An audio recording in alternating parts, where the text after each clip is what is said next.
All right, in here we have 4 8-ounce softened blocks of cream cheese. Should be room temperature. It's been out for 7 hours now, so should be room temperature. I'm gonna add in 1 cup of white sugar,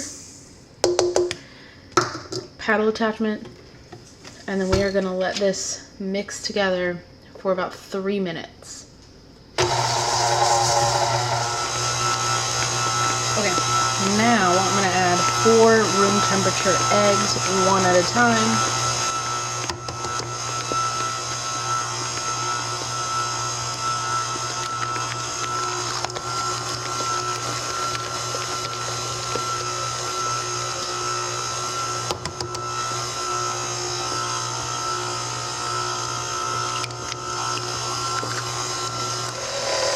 Okay, 2 teaspoons of vanilla.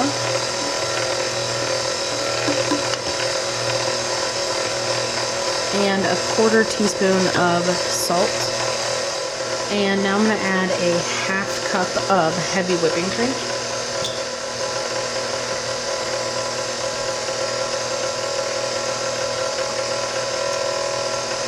Okay, now I have 2 bowls here. I'm going to do my best to split this filling evenly between the 2 bowls. I'm just going to do my best here. Okay, I separated and I cleaned up a little bit, so I'm feeling not as overwhelmed by my kitchen as I'm making a couple videos today. So, we have that. Now, we have 4 ounces of bittersweet chocolate, and we are going to melt that and incorporate the 4 ounces of bittersweet chocolate into one of these bowls. So I'm going to use the microwave. I kind of hate using the microwave for doing this, but we're just gonna go for it. I'm gonna do it in 20-second increments, and just kind of hope that it works out. So I'll be back after I have melted this chocolate. Did y'all notice my pizza over here? That was the last video I made, is the pizza. Alright, so we are going to take this melted bittersweet chocolate and add it to this. The melting actually worked out fine, thankfully.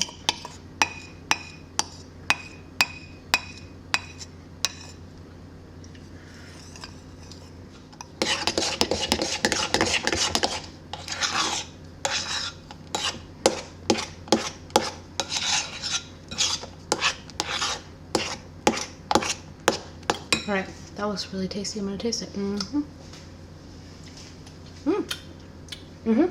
Yeah. That is tasty. Alright, now I'm gonna set that aside. Now I'm gonna take 4 ounces of white chocolate, melt it, and add it to this. Okay, I got my white chocolate melted here. You know, I feel like this seems complicated, but it's really not that bad. Or maybe I've just made so much worse things it doesn't feel that bad. Alright.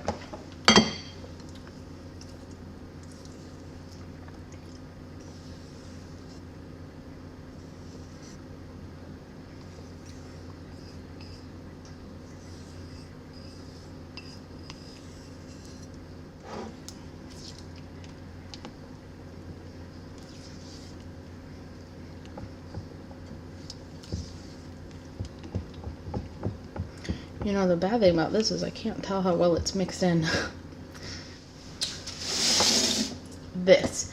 I went ahead and made this morning off camera. It's really, really, really easy. It's 24 Oreos in a food processor, 5 tablespoons of melted butter, mix that all together, push it in here, bake it at 350 for 10 minutes, and voila, you have your Oreo cookie crust. And then I just went ahead, this is a springborn pan, and I went ahead and lined foil all around it because we are going to put this in water.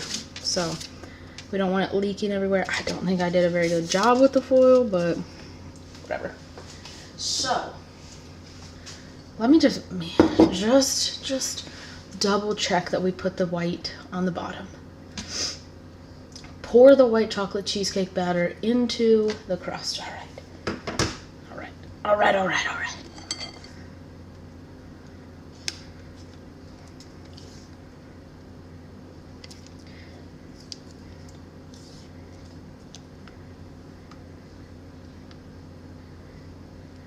I should probably have my oven like preheating. I didn't even think about it. My oven's been running all morning because of the pizza that I was filming. And then I turned the oven off. I shouldn't have turned it off. Right. I'm gonna smooth that out. Okay, now the recipe says that they used an ice cream scoop to put the chocolate batter over the top, trying to cover this hole completely. I don't think I'm gonna get an ice cream scoop out. I'm just gonna use the spoon and just kind of do that. I don't know. This is where I do not shine when I do stuff like this. Oh, see, we're just dripping it frickin' everywhere. Whatever.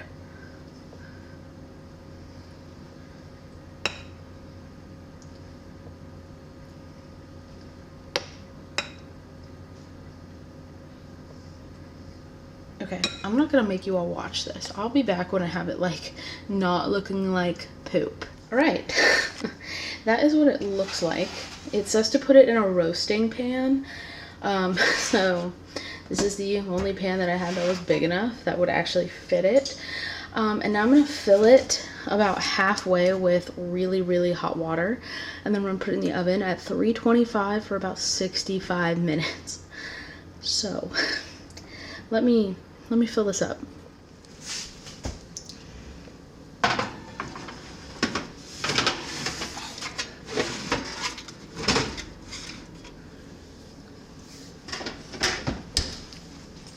Okay, so this is done. It took, I think, about 70 minutes. And now it says to turn the oven off and prop the door open and leave it in there like that for an hour. I'm gonna try.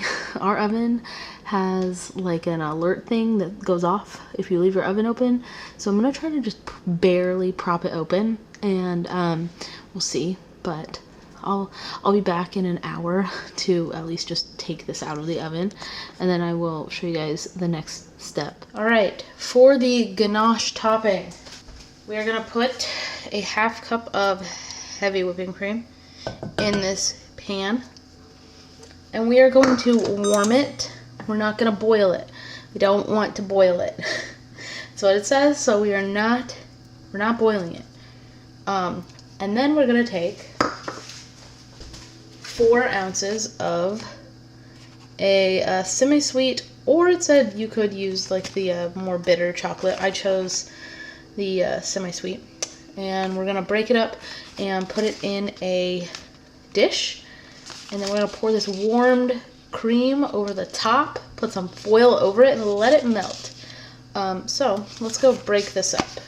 Okay, I think this is warm enough, so just pour out over the top, and then take the foil and wrap it like that, and then we're gonna let it sit here for like 4 minutes. Then we're gonna start, and then we're gonna pour it over the top of the cheesecake. Okay, it's been like 5 minutes. We're gonna see how this melted. If I even got it warm enough. Oh.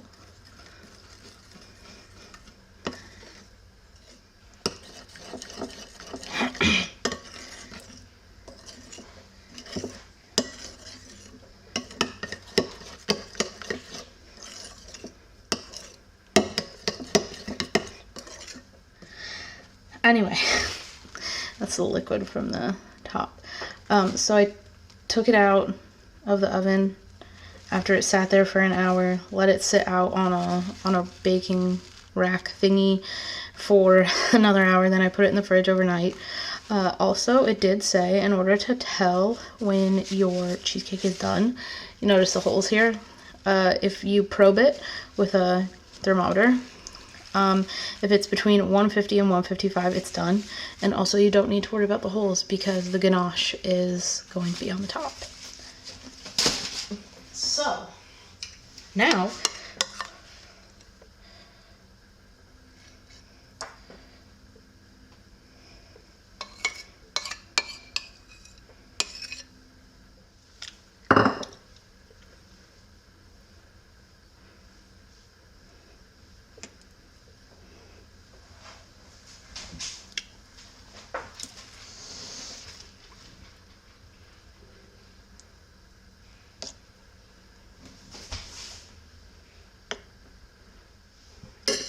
ta-da! Now I'm going to put this back in the fridge. Let it do its thing for like, well, in reality, we're not going to eat this for another like 6 hours. So I'm going to let it harden for 6 hours. And then I did get some more white chocolate to kind of curl on the top to make it actually pretty. Since it's John's birthday cake, I'm actually trying here. But anyway, I'm going to go put this in the fridge and then we'll see what it looks like later tonight and we'll give it a try. Okay. You kind of messed it up. You kind of did. It's okay. It looks pretty, you know, it looks more professional than that piece makes it look. But, I mean, look at that. Looks nice. I'm sure we should have let it thaw or something. I don't know. I don't know. know. I think you're supposed to eat it cold.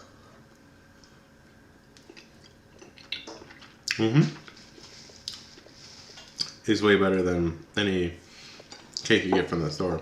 Honestly, it's probably way cheaper. Even like the Cheesecake Factory, I think a single slice of cheesecake is like $12. I think a whole cake is like $70. This did not cost $70 to make. I mean, it took a lot of time, but... No, it's delicious. Is it everything you wanted? Well, you gotta taste it. I will. Best birthday cake so far? Is it too chocolatey? Not at all. Okay, well. I just wish I had been able to cut it better. Yeah, it also stuck a little bit on this side. Didn't stick on this side, though. See? Move your hand. That side looks nice. I guess if they tipped. That's what the inside. Yeah, I just don't know how you cut it better. Probably not with that butter knife. Probably with an actual sharp knife. Yeah. But anyway, do you have anything else to say other than No? it's delicious? It's delicious. I mean, the ganache was really good. I didn't know it was going to be like that. It was really good. Yeah. I worked hard on this. This was easier than your Boston cream pie last year. That one was rough. This one was a lot easier. I think cheesecake pie is my favorite, like, cake kind of thing. Yeah, we're not going to go into the debate of what a cheesecake actually is. It's a cheesecake. It kind of looks like a pie. Yeah, but it's cheesecake. Okay. What's a cake?